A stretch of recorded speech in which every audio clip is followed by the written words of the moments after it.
Hey guys, Turk dog training. I've got Turk in here. Now it's an ugly day outside. It's kind of rainy and blustery and cold. So we came inside, and you notice I brought my bowl in and my table in. Okay. So normally our classroom is outside, but what's not and what's consistent is my anchors, mental anchors, things the dog's already used to. So again, I've already got my head set on what I kind of want to do is to take him in a different area. And I'm more interested today in getting him high on toys. So we're going to be trying to do that as much as I can as we go along. So, oh, good. And we'll go right back to the game. He's hungry because it's usually breakfast time, and I hold back their feeding time until after I work the dogs. So that way we get a little bit of a late breakfast, but, and we'll load it a little bit. And a little bit of a pause between the time. Quiet. We've got dogs in from all over the place. Alright, good dog. Good. Yep. Good boy. Good. And we're going to try to go around the corner. And look at that, we've got that bulwark coming together. Hey! Nope. Come on. Nope. Nope. And he's starting to figure out his no marker, and I can see it from his attitude. He's frustrated by it. Nope. And I'm just going to withhold food right now. And he's going to figure it out. No means something, right? Nope. Maybe a little bit of help.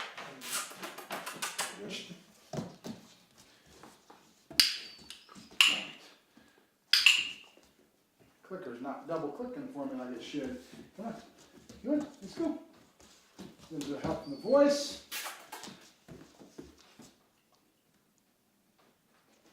And this is a big difference from free shaping. See, there's just a difference in how we work. And I'm trying to get the guy to go all the way around without my assistance helping him with the spatial pressure. And that makes it a little tougher. His brain doesn't want to get into it today, mainly because his drive state is in a more excitable state. He's in a different area. He's more excited, and that excitement will overshadow. Then now he'll go when I've got spatial pressure. Now I'm trying to get him to do it without it. Nope. And trying to teach him a little bit of a no marker, which is that he's not going to get it until he gives me what I want. And I'll just, nope. Go to something else. Come back to it. Remember? We break and we come back. Hunter. Oh, oh, good boy. Good. Good. Good. I'm going to be almost ready to start putting in a word here pretty quick. I won't do it today. Kusha. Yes. Good. Back to my good marker. Good. And we're in the toys. So we're going to bring toys out. I've got a long hallway over here, and I'm going to be throwing them down the hallway. Somebody was asking about toys and how to get a dog to go into toy motivation. A lot of it's relative to age, because we have certain drives that really don't show up until they hit certain ages. Like right about 12 weeks of age, these guys started turning into alligators and started going after my pant legs real heavy and chewing on everything. He's about almost 13 weeks old now. So we've got some toy drive going a little bit. You saw me working over at Tractor Supply the other day, throwing that toy. A lot of it is a chase. Throw the toy out, and you want to do it just in such a way, because remember, their attitude is not able to follow your hand and understand that this means something's going to come out the other end, right? So they don't track it as well in the beginning, and we have to work that until finally they start learning to track forward of their eyesight, and they look far out versus real close, so that you can throw an object. Yep, good boy. Good boy. Now what I wanted to do before I showed you guys any more videos was set in his healing pattern. That's kind of what I wanted to try to do. It's harder to do on the inside here. But you want to get him at your side, raise that food. He's already used to courage. Look where his head's at. And now I want to start taking steps and getting the dog to follow. And then using the clicker, because he's already associated with this clicker, meaning that's the right answer, right? So get the dog in here and catch those other things, or other anchors, mental anchors, that he's already familiar with, which is a clicker. A lot of my voice tone, my attitude coming from that. Good. Yep. And what I'm trying to do now is just get him used to being next to my leg. See my left leg? He sees that out of his eye, the corner of his eye, and he becomes a reference point for him. So our goal is to try to get him to stay at this left leg.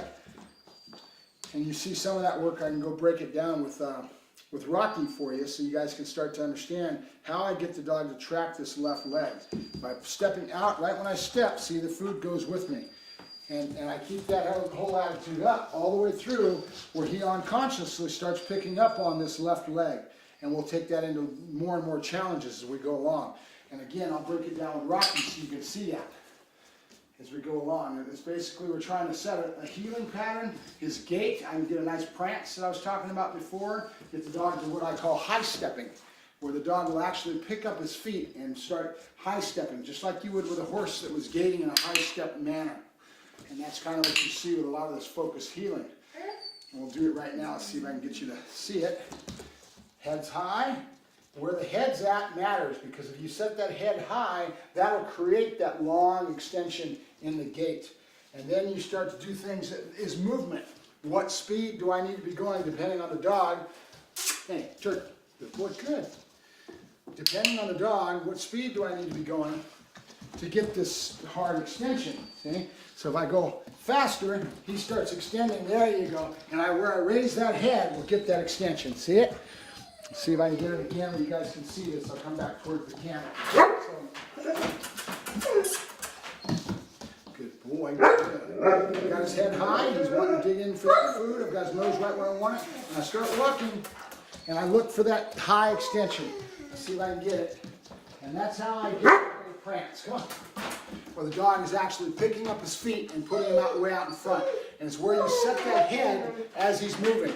So you do a lot of starting, a lot of stopping, so he learns to sit when you stop, and then working really on a flow. Maybe 2 or 3 steps, stop. 2 or 3 steps, stop. Maybe 5 or 6 steps to get a gait going, and then stop. A lot of stopping and starting and thinking and concentrating on where's the dog's head and how does that affect his gait.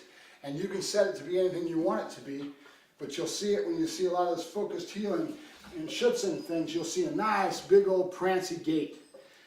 Some of this is genetic, meaning if you don't have a driving type dog to be able to do it, you're not going to be able to get your dog to do it. Okay? But it takes work. You're not going to know until you start playing with it. Good. Good. Now right away he put his head down. So that means I've gotten somewhere. Good. Watch his face. Watch his body language. It tells me, good.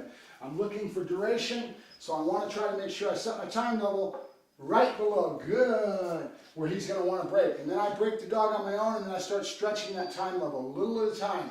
Break in with 2 or 3 other things. Don't always just constantly do this. The dog will get bored. So you break, go to the bowl, go to throwing your toys, whatever it may be. Good. Man, I'm going to get toys. Good. He's holding really nice. Good. His attitude says he understands what I've taught him. I've conveyed the thought properly. Good. Good. Turk. Good. Turk. Yes. Good boy. Yay. And notice that little pause. I said his name first, pause, and then a break. I'm trying to teach him young right now that Turk with a pause means something's coming. And that's where that duration marker comes into this. And then you get that anticipatory springing out of things. And you get a lot of good behavior out of that. So dog's name, preparatory to a command, right? We've talked about that before too. And again, this is the way I work. Everybody works differently and they work for different things. I'm interested now, I think I'm going to start getting into Mike's videos and start to figure out what he's doing when he's shaping the dog and forming behaviors by doing what they call free shaping. And how does that affect the dog's mental state of mind when he's doing the work? Where's the dog's head at in the work?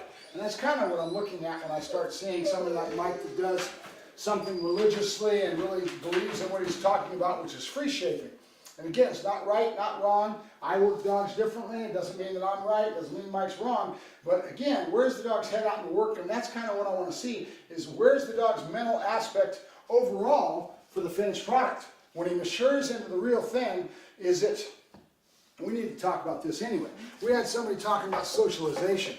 and they were talking about how they did socialization and taking the dog out and teaching him to be neutral to environment by really not letting him get petted by people at all. And ignoring that environment, getting him engaged with him, and that's the way he was believed in socialization, raising his dog. Teaching the dog to be neutral to their environment. And that to me is important. I do that a lot too, just because you're dictated by that, by the fact that you have so much going on when you go out in public and you have so many people walking by. So I have a lot of that too, but I have a greeting routine that I want my dog to go in and greet into people, and I have a whole little routine that I use, and I use the hot dogs, and I let people go ahead and give him hot dogs, and I let him pet him.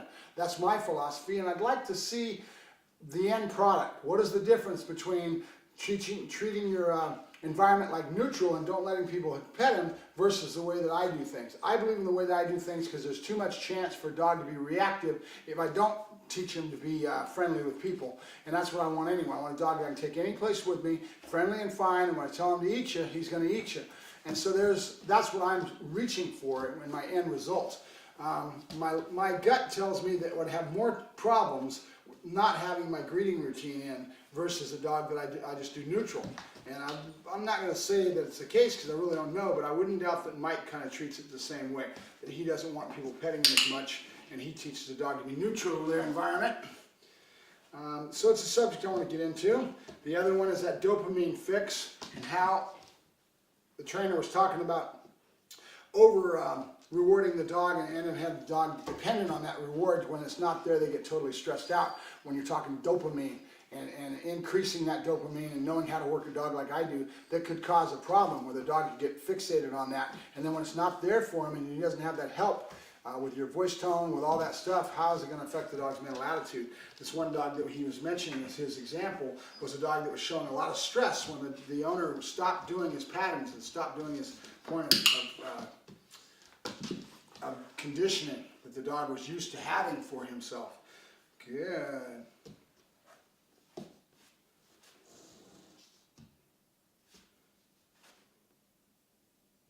I'm kind of free shaping right now if you notice it.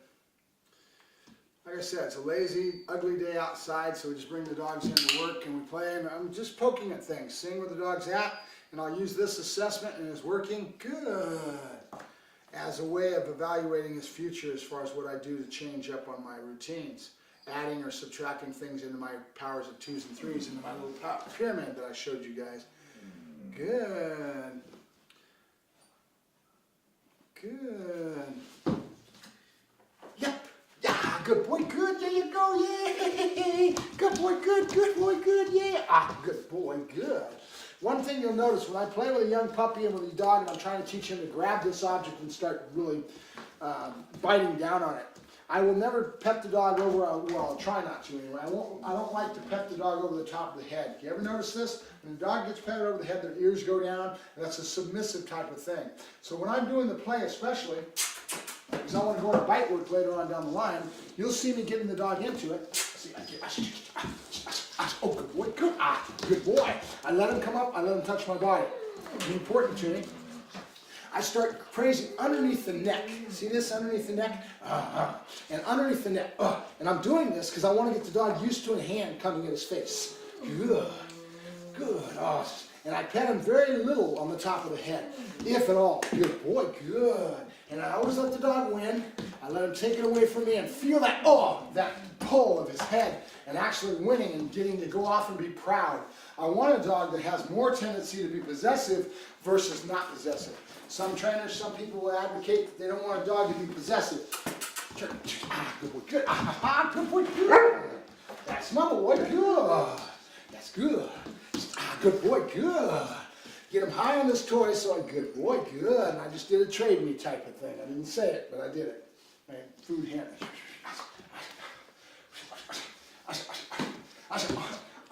Good. Good boy.